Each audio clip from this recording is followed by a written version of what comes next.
I think fall is my favorite time of the year. Now, I probably say that for spring also. I don't say that for summer. But I love the cooler weather in fall. The kind of cool, crisp mornings and snuggling with a blanket and just the whole act of slowing down, right? When you're gardening and growing food, spring and summer can be really hectic, but fall, because of the weather, everything just kind of naturally slows down. And so I really wanted to do something with my sourdough to kind of welcome in fall. And I thought, you know what? I am going to go ahead and make some sourdough brioche cinnamon rolls. So I'm feeding my starter. I fed my starter rye flour. I find that when I feed it rye flour, it just really kicks up a notch. Like really kicks up a notch. But while that, has to go through its rising process, I'm also thinking like, all right, I need to get dinner together. We have been abundantly blessed with winter squash. Now, these are all either butternut or tromboncino, which is mostly kind of, if you let it cure, it all goes to kind of that butternut type flavor. So I was picking two that I could see every time I walked into the pantry, with some discoloration, and they really needed to be used up sooner than anything else. So at the moment that you see this, I don't really know what I'm making. I haven't quite figured out what I'm going to do. I just know that there's, some pretty simple things I have to start with, which is peeling, de-seeding, and roasting. And so that's just all I'm doing here is just getting everything ready to put a dinner together that hopefully is good.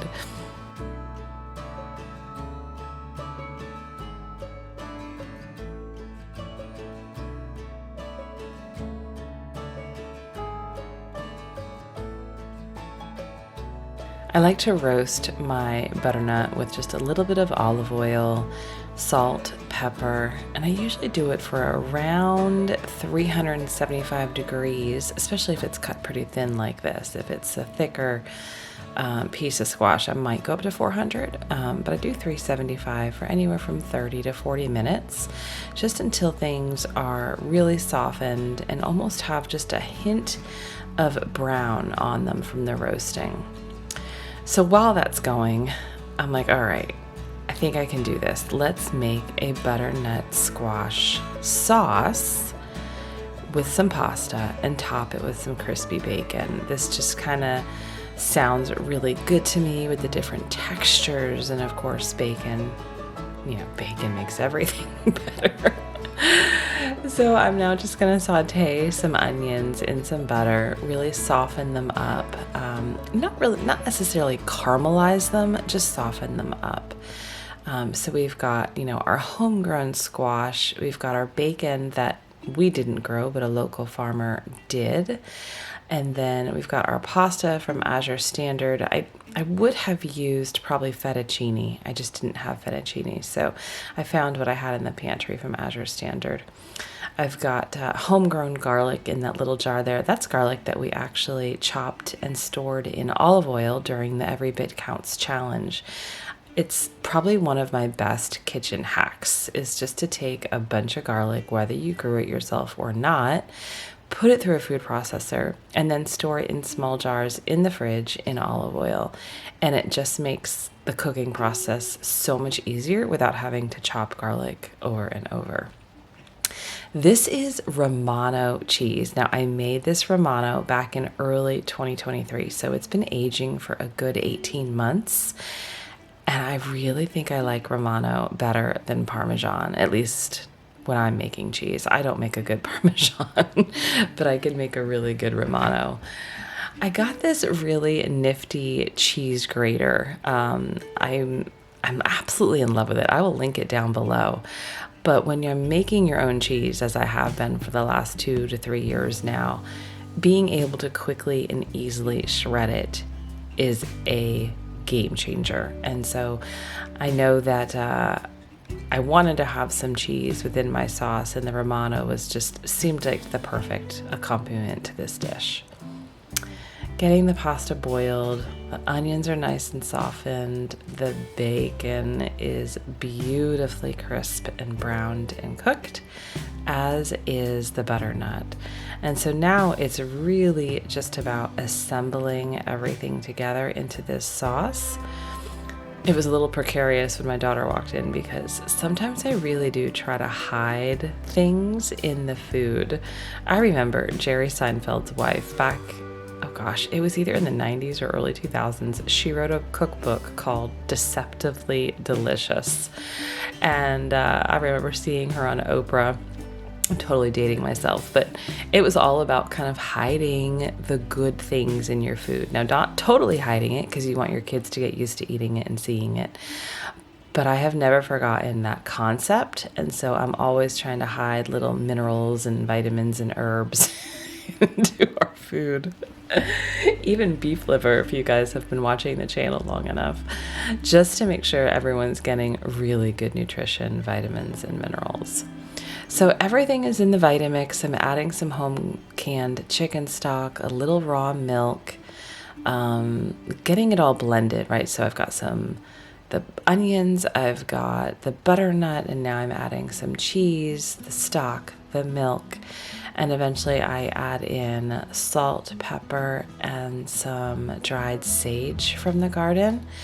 And the flavors just, oh my goodness, they come together. Oh, and the secret with butternut is freshly ground nutmeg. Just a little bit to really enhance the flavor of everything coming together. This dish turned out so much better than I think I could have imagined, and certainly better than I imagined in the very beginning, since I didn't know what I was doing. But it was almost like a creamy fall mac and cheese, and then topped with some of that crispy bacon. It was delicious. And I used the rest of the extra sauce on some rice and chicken just throughout the week for lunch for myself, and it's something I'll definitely make again.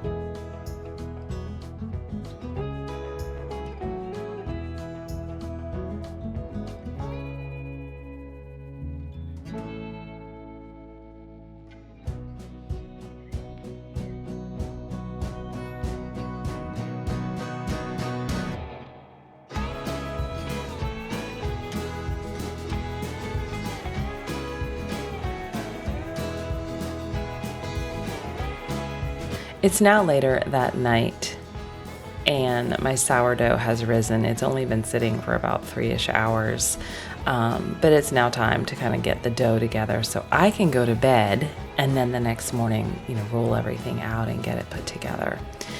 So this recipe, I'm going to link it down below. This is a recipe from Lisa at Farmhouse on Boone, and I believe she calls it the Brioche sourdough cinnamon rolls. She uses a mixture of bread flour and all-purpose flour. I know I'll use all-purpose if I absolutely need to for certain recipes, but I find that I'm gravitating more and more over these last 3 to 4 years with using my mock mill for just about everything flour related. And what that means is I'm grinding the entire grain. I'm using hard white wheat, soft white wheat, hard red wheat, sometimes einkorn, sometimes spelt. Those are the main ones I'm using. But I'm finding that when I'm using that, it's just a heartier, tastier bread, right? Because we're keeping the entire germ intact. Or the grain, we're using the germ, the bran, and the endosperm. Whereas when you have bread flour or all-purpose flour, the bran and the endosperm, I think I'm saying this correctly, are stripped out. And that's where actually a lot of the nutrition is. So her recipe is, like I said, bread flour, all-purpose flour. I am modifying that and doing this with soft white wheat and a little bit of all-purpose flour.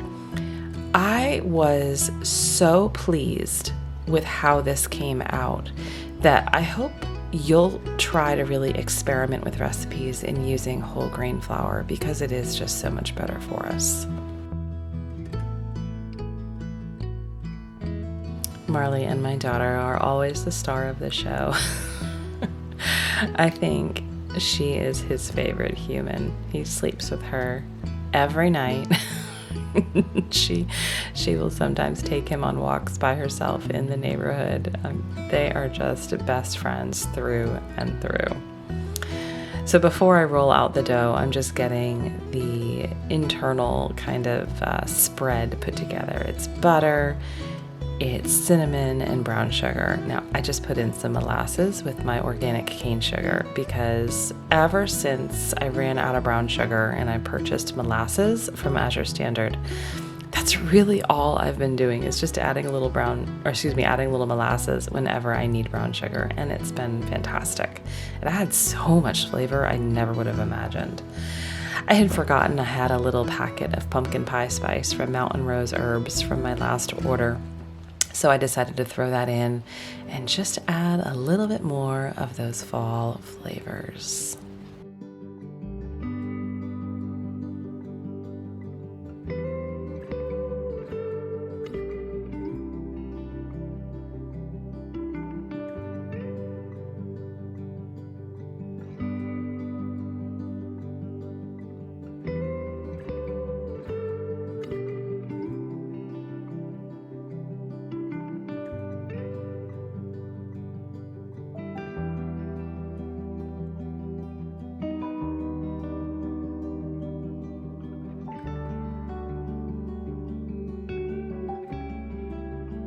In the recipe, Lisa says, this is going to be a very wet dough, and it was. I had it mixing in the KitchenAid mixer and kneading through for probably a good 15 to 18 minutes. But I was so pleased how it came together, and this next morning as I'm rolling it out, it was, as they used to say, it's like butter. It was so smooth, it was so soft, and it was actually really easy to roll out. And by the way, it's huge. Like this made a lot of cinnamon rolls for 4 people.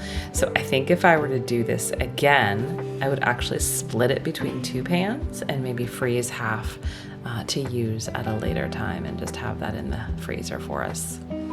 I made a very quick cream cheese icing. It was just some cream cheese we had left in the fridge, a little cream, a little vanilla extract, and maple syrup as a little bit of a sweetener. It was delicious. This was a total treat because this is only something I make a few times a year. But again, welcoming fall and just having those fall flavors in something so delicious for my family is all I wanted to accomplish.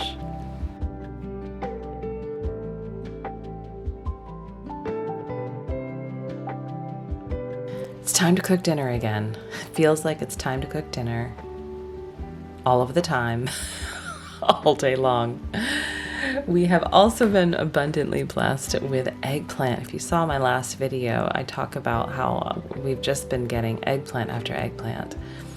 One of my favorite dishes ever since I was younger, because I can remember my mom just being in the kitchen with the eggplant, is eggplant parmesan. And she would dip it into the flour, dip it into the egg, and then the breadcrumbs, the seasoned breadcrumbs, and then fry it. And at those times, it was probably vegetable oil. That's a no-no now. But two things. I didn't want to go to that trouble. It is a lot of work. And I also just didn't want to fry. If I were to fry, I probably would have either done it in olive oil, but most likely probably some lard. I just didn't want to do that. I didn't have the patience or the time for that. And so I'm trying something a little bit different just to see how it comes out. Time-wise, it was fantastic. I just really sliced my eggplant fairly thin, brushed it with olive oil, seasoned it with some of my basil salt that we also made back in the Every Bit Counts challenge with fresh basil from the garden. And I roasted it for about 30 to 40 minutes at 375. I just wanted that eggplant really nice and soft and a lot of that bitterness extracted through the baking. I am now looking for some tomato sauce, but I'm kind of hemming and hawing here because I wanted to make sure I found the oldest. It's always kind of newest in, oldest out is how I work in my pantry. And I guess I had used all our sauce from 2023 because this is a jar of garlic passata that I had made back in August. So I'm just kind of coating the bottom of the pan like you would if it's the lasagna or any other eggplant parm. And I'm layering. I do not have any intention on making this a pretty perfect layer. I just wanted to cover the bottom. I found some sourdough breadcrumbs in the pantry. Got more of my Romano cheese that we grated the other day, and I'm just sprinkling and seasoning and layering. And I'm so glad that I used this 8x8 pan because a 13x9 would have just been way too big and overkill. By using this smaller pan, I was able to build up the eggplant parm enough that it was kind of, a really hearty meal. It turned out just amazing, and I would absolutely do this again over the frying. So more layers. The garlic passata was so good.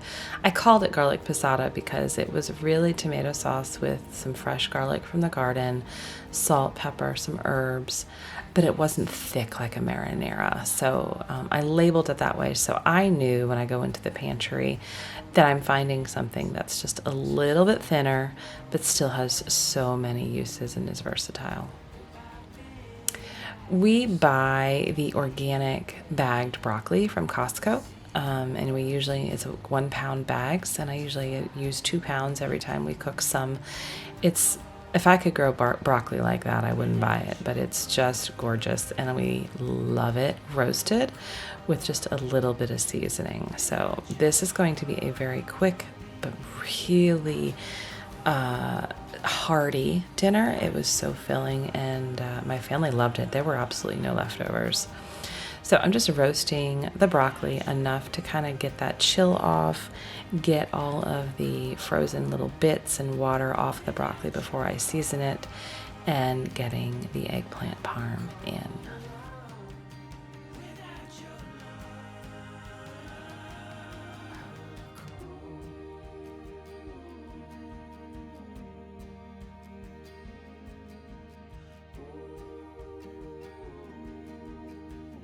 So after I got that chill off, I just seasoned it with some of the Redmond Real Salt lemon pepper seasoning. It's one of our favorites, and it complements the broccoli so well.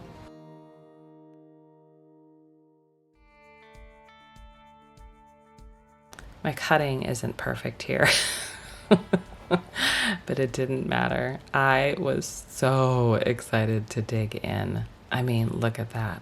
Oh, it was delicious.